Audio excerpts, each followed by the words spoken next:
હમણાં જ થોડા વખત પહેલાં ઇંગ્લેન્ડ ત્યાં અમેરિકામાં આપણા હરિભક્ત નિલેશ પટેલ પરિવાર સાથે ફાઇલ ઉપર ત્યાં અમેરિકા ગયા. હજી લીગલ સ્ટેટસ કન્સોલિડેટ થવાનું બાકી હતું. એક શોપ પર જોબમાં જોડાયેલા, રિટેલ કાઉન્ટર પર ઊભા રહેલા, કારણ કે કારકિર્દીની શરૂઆત હતી અમેરિકામાં, ને ઓછું ભણેલા હતા, પણ ફાઇલ બ્લડ લાઇન ઉપર એ લોકો અમેરિકા પહોંચ્યા. ત્યાં લોટરી મળે, લોટરીની ટિકિટ આપવાની હોય. એક વ્હાઇટ અમેરિકન લેડી 60-65 વર્ષની ઉંમર દર અઠવાડિયે નિલેશ પાસેથી ટિકિટ લેવા માટે આવે અને નિલેશ સાથેના નામથી પરિચય લે કે Nilesh give me a ticket and a cup of coffee એમ કરીને જઈને ખુરશી ઉપર બેસી જાય. પાર્કિંગમાંથી આવે, નિલેશને હાઈ કરે, આવું બોલીને બેસી જાય. એટલે નિલેશ એમને ત્યાં જઈને એક લોટરીની ટિકિટ આપે, એની સામે જે $1 કે $2 લેવાનો એ લઈ લે અને કપ ઓફ કોફી આપે, પી લે અને પછી બાય નીકળી જાય. પછી રવિવારે જ્યારે ટિકિટ ખુલે ને ત્યારે પાછી કોફી પીવા આવે ને એટલે નિલેશના ટેબલ ઉપર મૂકે ટિકિટ કે Nilesh check I am lucky or not એમ કરીને બેસી જાય. Give me a cup of coffee એમ કરીને ત્યાં બેસી જાય. એટલે નિલેશભાઈ દર વખતે આમ જોવે અને સ્ક્રીન સાથે ચેક કરે કે no ma'am you are not lucky, તમે આ વખતે તમને નથી લાગી લોટરી. તો કે ઓકે ગો એમ કહી તો પેલું ત્યાં ટિકિટ ફાડી નાખી દે. આ જ પદ્ધતિમાં એકવાર લોટરી એમને ઉપાડી અને જોયું તો પરફેક્ટ નંબર મેચ થયો. $3 મિલિયન, $30 લાખ. સામાન્ય નોકરી કરતા હતા, જે અમેરિકા ગયા છે, પરિવાર સાથે ગયા છે, પોતાને સેટ થવાનું છે, પરિવારનું ભવિષ્ય, બાળકોને ભણાવવાના છે, ટૂંકમાં આખું કાર્યક્રમ બાકી છે. કોઈ પણ માણસને આ $30 લાખ લલચે જાય કે નહીં? કારણ કે દર વખતની જેમ એમને આ જ બોલી જવાનું હતું. શું કે no ma'am you are not lucky, પતી ગયું. કે મેડમ તમે લકી નથી. અને લોટરીની ટિકિટ ઉપર તો કંઈ આધાર કાર્ડ સાથે કે સોશિયલ સિક્યુરિટી નંબર સાથે કોઈ કનેક્શન નથી. ત્યાં તો જે ટિકિટ લઈને જાય એને પૈસા મળી જાય, સિમ્પલ. અમેરિકામાં કે સોશિયલ સિક્યુરિટી નંબર જેમ આપણે આધાર કાર્ડ છે એમ ત્યાં સોશિયલ સિક્યુરિટી નંબર છે કે લોટરી સાથે લિંક ના હોય. જેના હાથમાં લોટરી જે લઈને જાય એને પૈસા આપી દે, જે કંઈ ટેક્સ કટ કરીને પછી આપી દેતા હશે. નિલેશભાઈ ખાલી એટલું જ બોલવાનું કે no ma'am you are not lucky એમ કંઈ ડ્રોવરમાં ટિકિટ મૂકી દેવાની હતી. પેલા બેન તો 20-25 ફૂટ દૂર બેઠા હોય અને કોફી પીતા હોય અને પછી બીજા દિવસે ટિકિટ લઈને જાય એટલે એને $30 લાખ મળવાના હતા. નિલેશને આ વિચાર ના આવ્યો. એમણે જઈને દોડીને સીધા એ લેડીને કીધું કે ma'am you are lucky, you got a jackpot. તમને જેકપોટ લાગી ગયો છે, લોટરી લાગી ગઈ છે, $3 મિલિયન. એટલે પેલા બેન ખુશ થઈ ગયા. એમણે પૂછ્યું નિલેશને કે નિલેશ તે મને દર વખતે જેમ જવાબ આપી દીધો હોત અને ત્યાં લોટરી રાખી લીધી હોત તો મને ક્યાં ખબર પડવાની હતી? ત્યારે નિલેશે કીધું કે ma'am I am born with BAPS sanskar. હું જન્મ્યો છું BAPSના સંસ્કારથી. મારા ગુરુ હરિ પ્રમુખ સ્વામી મહારાજ અને મારા માતા પિતા ચુસ્ત સત્સંગી એમણે મને શીખવાડ્યું છે કે બેટા કોઈનું ખોટું ન લેવાય, અણહકનું આપણાથી ન લેવાય, એ મને શીખવાડ્યું છે. એટલે તમે તો આ બોલ્યા ત્યારે આ વિચાર કે આ વાત મેં સાંભળી, મને આ વિચાર પણ નથી આવ્યો કે હું લઈ લઉં. એ જે વિચાર નથી આવ્યો ને એને કહેવાય સંસ્કાર.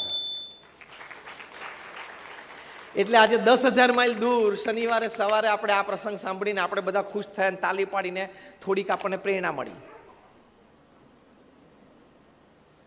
તો આવા સંસ્કારથી તમારા સંતાનો મોટા થાય ને એની કિંમત છે. બાકી તો 55% MBA થઈ જાય છે, 55% કોમ્પ્યુટર એન્જિનિયર થઈ જાય છે અને 55% ગમે તે એન્જિનિયરિંગમાં આખી ઇન્ડિયામાં ગમે ત્યાં એડમિશન મળી જ જાય છે. ડિગ્રી 2 હાથમાં આવી જશે, એનાથી કોઈ ફેર પડતો નથી. બુદ્ધિ આવડત હોશિયારી હશે એનાથી થોડોક ફેર પડે છે, અનુભવ હશે એનાથી થોડો વધારે ફેર પડશે, પણ મુખ્ય તફાવત તો સંસ્કારથી જ પડશે. આપણે નથી કહેતા ઘણી વખત માણસ સારો નહીં વાંધો આવે, કોઈ માણસ માટે આપણે એમ નથી કહેતા ના તો એને પૈસા આપ મારી જવાબદારી, એવું કેમ બોલી શકીએ છીએ? એની બુદ્ધિ ઉપર વિશ્વાસ છે એટલે નહીં, આપણને વિશ્વાસ એના સંસ્કાર ઉપર છે ને, એટલે કોકની માટે આપણે આવું બોલીએ છીએ ને. કોક આપણને કોક વ્યક્તિ માટે માર્કેટમાં અભિપ્રાય પૂછે કે ભાઈ આનું કેવું, તો આપણે કોકની માટે શું બોલીએ કે ના માણસ ઓકે છે, નહીં વાંધો આવે. એ માણસ ઓકે છે આપણે કેમ બોલીએ છીએ? એની બુદ્ધિના કારણે, એના અનુભવના કારણે, એની ધંધાકીય હોશિયારી બાબતે. ઓકે શબ્દ શેની માટે વાપરીએ છીએ માણસ માટે રેફરન્સમાં? એના સંસ્કાર માટે, કે માણસ ઓકે છે. એ જે ઓકે વાપરે છે ને સંસ્કાર માટે વાપરીએ છીએ, બીજી માટે નહીં. અને કોક માટે આપણને કોક પૂછે બજારમાં કેવું પડછાયામાં ના આવીશ તું એના, એવું નથી કહેતા ના કે માણસ તો આમ પહેરે, કપડે બપડે, ગાડી બધું વ્યવસ્થિત લાગે છે, બધું વ્યવસ્થિત છે, ગાડી મોટી છે, કપડાં સારા છે, પણ એના સંસ્કાર ને એની આદતો ને એની વૃત્તિ ખરાબ છે. એટલે તું એની જો ધંધો કરતા પહેલાં 5 વાર વિચારજે. કોકને કહીએ છીએ ને આપણે કોકની માટે, એટલે ગાડી આટલી મોટી, કપડાં આટલા બ્રેન્ડેડ પહેરે, પૈસા આટલા બધા તો એની માટે અભિપ્રાય કેમ ખોટો? એ અભિપ્રાય ખોટો શેનો છે? એના સંસ્કારનો. એટલે કિંમત તો વ્યક્તિની સંસ્કારની જ થાય છે. પ્રમુખ સ્વામી મહારાજ 5 ધોરણ ભણેલા, બ્રિટિશ પાર્લામેન્ટ સ્વાગત કરે એમને, સ્ટેન્ડિંગ ઓવેશન સાથે કરે. કેનેડાની પાર્લામેન્ટમાં 450 સાંસદો ઊભા થઈ જાય. 5 ધોરણ ભણેલી વ્યક્તિ, ભગવા કપડાં પહેરેલી વ્યક્તિ, એક શબ્દ એક વાક્ય અંગ્રેજીનું ના બોલી શકે, એ પ્રમુખ સ્વામી મહારાજનું કેનેડાની પાર્લામેન્ટમાં ભવ્ય સન્માન, કેન્યાની પાર્લામેન્ટમાં ભવ્ય સન્માન, અમેરિકાના શહેરોમાં 30થી 40 શહેરોમાં પ્રમુખ સ્વામી મહારાજને કી ટુ ધ સિટી. એનું કારણ શું? સંસ્કાર, સદગુણ. બિલ ક્લિન્ટન, છેલ્લો પ્રસંગ એને પૂરું કરવું, અમેરિકાના પ્રેસિડેન્ટ તરીકે પ્રમુખ સ્વામી મહારાજને 2000ની સાલમાં માયામીમાં મળ્યા, ત્યાં ફ્લોરિડામાં. 22 મિનિટની આ મુલાકાત થઈ બંને મહાનુભાવો વચ્ચે. 22 મિનિટની મુલાકાત પછી બિલ ક્લિન્ટન બોલ્યા કે I haven't seen such eyes, such expressive and full of integrity in my life.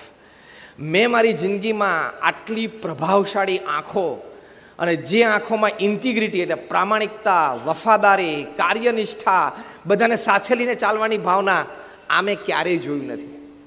એક તો અમેરિકાના પ્રેસિડેન્ટ કોઈથી ઇમ્પ્રેસ ના થાય, કારણ કે દુનિયાનો રાજા છે. દુનિયાની 50 મોટી સંસ્થા, વર્લ્ડ બેંક, યુનો, ઇન્ટરનેશનલ મોનિટરી ફંડ, આ બધી અમેરિકાના ફંડ ઉપર ચાલે છે.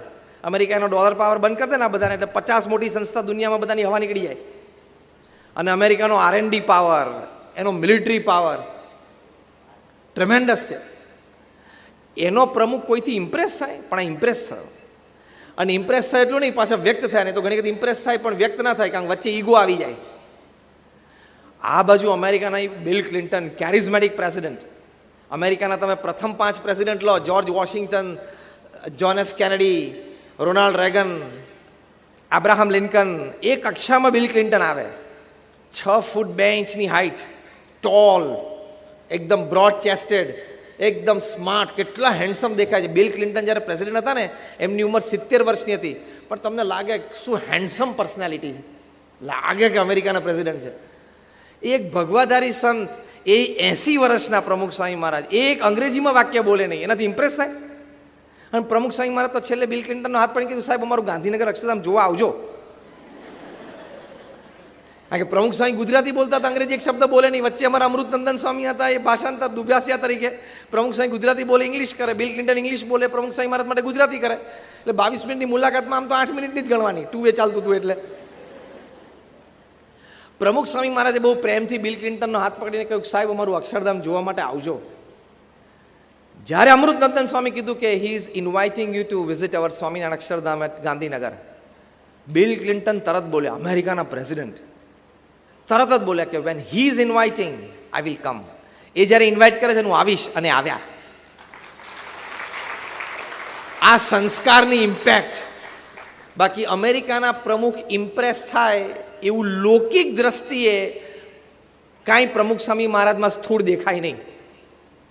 કપડાથી માંડીને, વાણીથી માંડીને, ભાષાથી માંડીને, ઉંમરથી માંડીને બધું એક જ મુલાકાતમાં ઇમ્પ્રેસ. એવા તો કેટલા મહાનુભાવોના પ્રસંગો છે.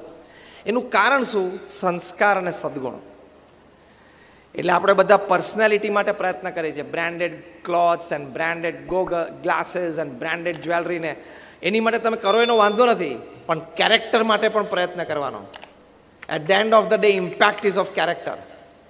વિન્સ્ટન ચર્ચિલ, ઇંગ્લેન્ડના પ્રાઇમ મિનિસ્ટર, ICS ઓફિસર્સને કહેતા, તમારી 25-26 વર્ષની ઉંમર છે, તમે ICS થયા છો, ઇન્ડિયન સિવિલ સર્વિસીસ, અત્યારે એને IS કહે છે. તમે ભારતમાં જશો એટલે મોટા મોટા પ્રાંતના ગવર્નર બનશો. બોમ્બેમાં એક ગવર્નર બેઠો એટલે આખું Bombay, Gujarat 1 main show control કરે. એવા 26 વર્ષની ઉંમર, આવી તાકાત, આવી પોસ્ટ, આવી ખુરશી. તમારે ભારતમાં જઈને બધું કરવાની છૂટ, બધા નિર્ણય લેવાની છૂટ, પણ એક કામ નહીં કરવાનું. એટલે આ બધા ICS ઓફિસર્સ કે શું? એટલે વિન્સ્ટન ચર્ચિલ કહેતા, વિન્સ્ટન ચર્ચિલ તો વોર ટાઈમ પ્રાઇમ મિનિસ્ટર, વી ફોર વિક્ટરી આપણે બોલીએ છીએ ને, એ સિમ્બોલ એમણે આપેલો છે. જ્યારે બીજા વિશ્વયુદ્ધ વખતે એડોલ્ફ હિટલરે જર્મનીથી 300 પ્લેન મોકલ્યા, આખું લંડન ઉપર કાર્પેટ બોમ્બિંગ, ભડકે પાડી દીધું. કાર્પેટ બોમ્બિંગ એટલે આને કાર્પેટ કહેવાય ને. એટલે એક બોમ્બ અહીંયા પડે, એની અસર પૂરી થાય ને એ પહેલાં બીજો બોમ્બ પડે, એને કાર્પેટ બોમ્બિંગ કહેવાય. જે અમેરિકા ઈરાક ઉપર કરેલું કાર્પેટ બોમ્બિંગમાં આખું લંડન સળગતું હતું. એ વખતે લંડનવાસીઓને બેઠા કર્યા આ સિમ્બોલ ઉપર, અને દુનિયાના પ્રથમ 5 શ્રેષ્ઠ વક્તાઓ, પબ્લિક સ્પીકર એવર, એમાં વિન્સ્ટન ચર્ચિલનું નામ લખાય છે. એ કક્ષાના એ વક્તા હતા.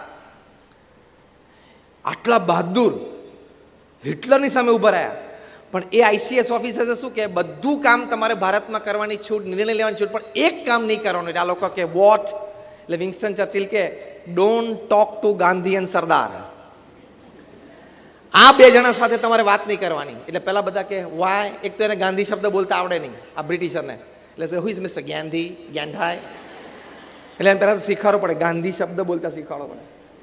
પછી કે don't talk to Gandhi and સરદાર. તો આ લોકો પછી વાય? ત્યારે વિન્સ્ટન ચર્ચિલ બહુ એક સરસ વાત કરતા, એ સાંભળજો. વિન્સ્ટન ચર્ચિલ કહેતા કે તમે આઈસીએસ ઓફિસર છો, તમે ભારતમાં મોટા ગવર્નર તરીકે બેસવાના છો. આ બંને વ્યક્તિઓ એટલી સત્યનિષ્ઠ છે, એટલા બધા એનામાં સદ્ગુણો છે, એટલી બધી વફાદારી દેશ પ્રત્યે છે, પ્રામાણિક એટલા બધા છે, એટલા બધા સદ્ગુણો અને સંસ્કાર થયા કે હવે સાંભળજો કે આ બંનેમાંથી એક વ્યક્તિ અથવા બંને સાથે તમે ટેબલ ઉપર ચર્ચામાં, વાર્તાલાપમાં બેસશો ને, તમે એના કેરેક્ટરથી એટલા બધા અભિભૂત થઈ જશો, એમની હાજરીથી એટલા બધા મેસ્મરાઇઝ થઈ જશો ને કે 10 મિનિટના વાર્તાલાપ પછી એક કોરો કાગળ તમારા મોઢા ઉપર નાખશે ને કે સાઇન ઇટ, અને તમે આઈસીએસ થયા છો ને તો એ કોરા પેપર ઉપર સહી કરી દેશો. ટેક્સ્ટ તો પછી એ લખશે જે લખવી હશે. કોરા કાગળ ઉપર તમારી પાસેથી સહી લઈ લેશે ને, એટલી આ બંનેની તાકાત છે. બળજબરીથી નહીં, એની હાજરી, હિઝ પ્રેઝન્સ એટલી ઓવરપાવરિંગ છે, તમારી ઉપર હાવી થઈ જશે આ બંને જણા. એટલું આ બંનેનું કેરેક્ટર પાવરફુલ છે. એટલે તમારે બધું ભારતમાં કરવાની છૂટ. આ બેને નહીં મળવાનું કોઈ દિવસ, નહીં તો તમને કોરા કાગળ ઉપર સહી કરાવી, ટેક્સ લખીને ઇંગ્લેન્ડ ભેગા પાછા કરી દેશે આ 2 જણા. This is the power of character. એટલે તમે બ્રાન્ડેડ કપડાં પહેરીને પર્સનાલિટી ડેવલપ કરવાનો પ્રયત્ન કરવાની ના નથી, પણ કેરેક્ટર પણ ડેવલપ કરજો. કેરેક્ટર નહીં હોય તો પર્સનાલિટી ઝીરો થઈ જશે. જે ચોખ્ખી દેશી ભાષામાં આપણે બોલીએ છીએ, કપડાં બહુ સારા પહેર્યા પણ બોલે છે ત્યારે એ જે પડી જાય છે ને પૈસા, એ સંસ્કાર ના પડે છે. એ જે પૈસા પડી ગયા એમ જે બોલીએ છે ને, એ સંસ્કાર નહોતા, એના પડી ગયા. એ પૈસા ટાઈમે ના પડી જાય ને, એની માટે આ ગર્ભ સંસ્કાર છે. આ પુસ્તક ખૂબ સુંદર છે, તમે બધા વસાવજો. ખરેખર વાંચવા જેવું છે. આ ઉત્તમ છે. ખૂબ લાભ તમારા માટે, પરિવાર માટે અને આવનાર સંતાન માટે છે. એટલે આ પુસ્તક વસાવીને વાંચજો. This is one of the diamonds in your house. તમારા ઘરમાં આ ડાયમંડ છે આ પુસ્તક. એટલે ખાસ એ બધાને વિનંતી અને પ્રાર્થના છે. આપ સૌનો આભાર. Thank you very much and all my prayers for all of you.